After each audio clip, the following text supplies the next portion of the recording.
Doctor Priyanka case విచారణను నిష్పక్షపాతంగా చేపట్టాలని, ఈ ఘటనలో ప్రసాదిత్య మాల్ యాజమాన్యం సెక్యూరిటీ నిర్లక్ష్యం కూడా స్పష్టంగా కనిపిస్తున్నదన్న వారిని కూడా విచారణ చేయాలని వైసీపీ యువజన విభాగం regional coordinator Jakkampudi Ganesh demand చేశారు. ఈ మేరకు గురువారం ఆయన ఈ కేసు విచారణాధికారిగా వ్యవహరిస్తున్న దేవరాజ్ పాటిల్ను ఎస్పీ కార్యాలయంలో కలిసి ప్రసాదిత్య మాల్ యాజమాన్యం సెక్యూరిటీపై ఫిర్యాదు చేశారు. అనంతరం మాల్ వద్దకు చేరుకొని ప్రియాంక కుటుంబానికి చేయూతనిచ్చేందుకు మాల్ యాజమాన్యం చొరవ తీసుకోవాలని డిమాండ్ చేస్తూ ప్లకార్డులతో నిరసన వ్యక్తం చేశారు. ఈ సందర్భంగా జక్కంపూడి గణేష్ మాట్లాడుతూ ప్రియాంక మరణం చాలా బాధాకరమని, ఈ కేసు సమగ్రంగా విచారణ చేసి నిందితులకు కఠిన శిక్షలు పడేలా చర్యలు తీసుకోవాలన్నారు. మాల్ నిర్లక్ష్యం కారణంగానే నిండు ప్రాణం బలైపోయిందని ఆందోళన వ్యక్తం చేశారు. నిందితులపై నేరపూరితమైన హత్య కేసు పెట్టాలన్నారు. సీసీటీవీ ఫుటేజ్ను బయటపెట్టాలని డిమాండ్ చేశారు. కోటి ఆశలతో డాక్టర్ అవ్వడానికి ఇక్కడికి వచ్చిన ప్రియాంకకు న్యాయం జరిగే వరకు తాము పోరాటం కొనసాగిస్తామని స్పష్టం చేశారు. మాజీ కార్పొరేటర్ బొంతా శ్రీహరి, విద్యార్థి సంఘం నాయకులు, విద్యార్థులు మాట్లాడారు. కార్యక్రమంలో తగరం సోము, సత్తి, సాయి సందీప్ తదితరులు పాల్గొన్నారు.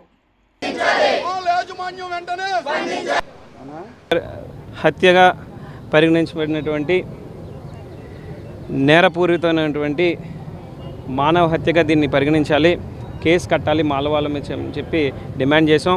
అదేవిధంగా లోపల జరిగినటువంటి ఘర్షణకు సంబంధించినటువంటి సీసీ ఫుటేజ్ ఏదైతే ఉందో అది కూడా బయట పెట్టినట్లయితే ప్రజల్లో ఉన్నటువంటి అనేక అనుమానాలు కూడా డౌట్స్ క్లియర్ అవుతాయని చెప్పి కూడా ఆయన్ని కోరడం జరిగింది. ఆయన సుముఖంగా స్పందించారు. ఆయన ఏమంటారనంటే దీనికి సంబంధించి మేము నిజాయితీగా పనిచేస్తాం, కానీ రకరకాల రూమర్స్ మాత్రం రాకుండా మీ యువత కూడా చర్యలు తీసుకోమని చెప్పి ఆయన మమ్మల్ని రిక్వెస్ట్ చేయడం జరిగింది. ఖచ్చితంగా ఎటువంటి రూమర్స్ రానివ్వకుండా జరిగినటువంటి విషయాన్ని ఎటువంటి పక్షపాతం లేకుండా ముందుకు తీసుకుని వెళ్ళడంలో వారందరికీ సహకరిస్తూ ముందుకు వెళ్ళాలని చెప్పి అందరినీ కోరుకుంటూ, అదేవిధంగా నిండు ప్రాణం ఎన్నో కోటి ఆశలతో ఆడపిల్ల మా రాజమండ్రి వచ్చింది. మా అందరికీ ఆడపడుచుతో సమానం. ఆ అమ్మాయికి న్యాయం జరిగేంత వరకు కూడా ఖచ్చితంగా మేము అందరం పోరాడతామని చెప్పి దీనికి సంబంధించి కోర్టులో స్టేషన్లో ఇచ్చినటువంటి కేసుని రిజిస్టర్ చేయాలి. ఒకవేళ రిజిస్టర్ చేయకపోతే కోర్టుకైనా వెళ్ళి ప్రైవేట్ కేసు వేసి మరీ డైరెక్షన్ తీసుకొస్తామని చెప్పి ఈ సందర్భంగా మాల్ వాళ్ళని హెచ్చరిస్తూ వారు స్పందించి ఆ కుటుంబానికి చేయూతనివ్వాలని కూడా ఈ సందర్భంగా నేను డిమాండ్ చేస్తూ ఉన్నాను. Thank you. ఇందులో ఎవరు తప్పున్నా లేకపోయినా మాల్ వాళ్ళ తప్పు అయితే ఎంతవరకు ఉందే ఉంటుంది. ఎందుకంటే వాళ్ళు డ్రింక్ చేసినప్పుడు వెంటనే కింద నుండి పంపించకుండా పైకి వెళ్ళి అంత డ్రామా క్రియేట్ అయింది. ఇంకోటి ఏంటంటే పోలీసులు తరమడం వల్లే వాళ్ళు కంగారు పడి యాక్సిడెంట్ అన్నది చేశారు. మాల్లో ఉన్న సెక్యూరిటీ గార్డ్స్ కనుక కొంచెం సాఫ్ట్గా హ్యాండిల్ చేసి ఉండుంటే, సెక్యూరిటీ గార్డ్స్ వాళ్ళని తరగకుండా ఉండుంటే మేబీ అమ్మాయి బతుకుండొచ్చు. ఇంకోటి ఏంటంటే మాల్లో ఫస్ట్ నుంచి కూడా సెక్యూరిటీ కొంచెం స్ట్రిక్ట్గా ఉండాలి. ఇలాంటి ఘటనలు ఇంకోసారి జరగకుండా చూడాలని చెప్పి మేమైతే డిమాండ్ చేస్తున్నాము. అలాగే అమ్మాయికి అయితే ఖచ్చితంగా న్యాయం జరగాలని కూడా డిమాండ్ చేస్తున్నాము.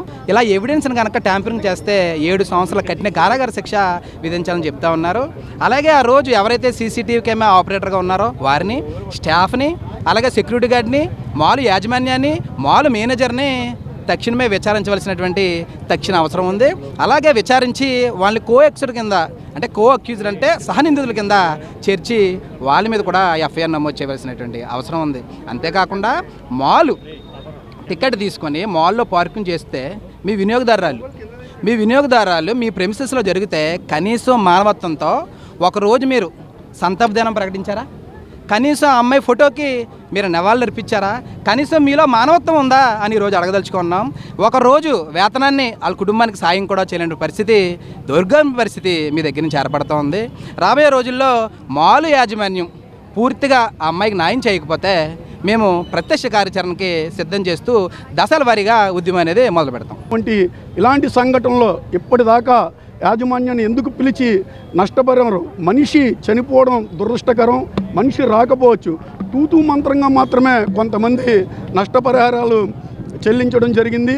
అది కాకుండా మరి ఈవేళ ఒక కన్జ్యూమర్కి లోన్ ఏమన్నా జరిగితే కాంపౌండ్ బయట కాదు, ఏదైతే మాల్ టికెట్ పర్చేస్ చేసుకొని పార్కింగ్కి వెళ్తున్నప్పుడు జరుగుతుంది, కన్జ్యూమర్ కోర్ట్స్లో కూడా ఇది వస్తుంది.